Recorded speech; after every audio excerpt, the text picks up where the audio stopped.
na rin, nagkakable na, pero may dalawang miyembro, pumasok na with that cable, mga kaibigan. Ayun na, cutthroat, pero hindi nakapag-burst flicker out ng ating Matilda, pero cancel will fall down yung ating Fanny, na abutan dito ng ating Corinthians. So,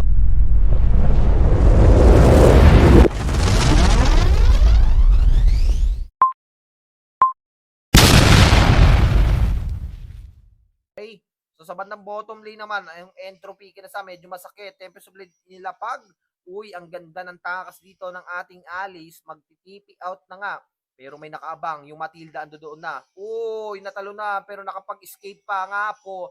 Pero Sumatsu ay tutumba na nga po. 1v1 situation. Tempest of Blade sa Puero. Nakaikot pa. Nakakapit ng kable. Nandoon yung backup. Yung ating Musa. Nakapag flicker out pa nga kaibigan sa dalawang miyembro ng ating mga cracker barrel, pero medyo pulado rito si Ruding, may backup nga lang yung Blood Odd with the Eternal Guard nilalapagan with that Infernal Pursuit mga kaibigan. Makakawala nga lang dito yung ating Sumatsu, makakuha ng turtle. Ito na, bumalagbag na sa may bandang middle lane, nagkakapli na with the cutthroat Sumatsu laban sa isang Ling, makakasalubong nga lang dito ng isang gatot. Uy, Tempest of Blade na force, pero ina Avatar of Guardian, medyo nahuli nga lang, inabol pa, at ang ating Musa naman ang makakuha ng kill sa ating Ling, ladies and gentlemen. Sa bandang ilalim naman, isusunod ba? Ayun na nga po yung Matilda, pero entropy kinasak, Kansa will fall down mga kaibigan, balagbag malala ang ginagawa rito ng ating mga cracker barrel, medyo naipit dito yung ating Phobius, pero walang pakialam dito. At yung mga ating Ling ay magsisegue,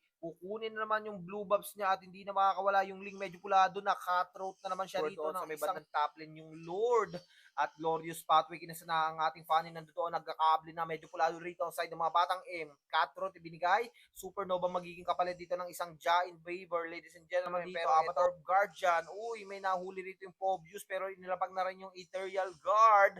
Eto na yung Circling Eagle, binagsak sa isang Ruding mga kaibigang bagsak, pero may palitan doon. Si Kansa rin ay tutumba rito, yung ating lost motivation makakuha ng inhibitor tower, pero yung Ling nagsasayaw. Siya rin ang magiging kapalit dito at nakakuha ng kill doon ng isang Musa.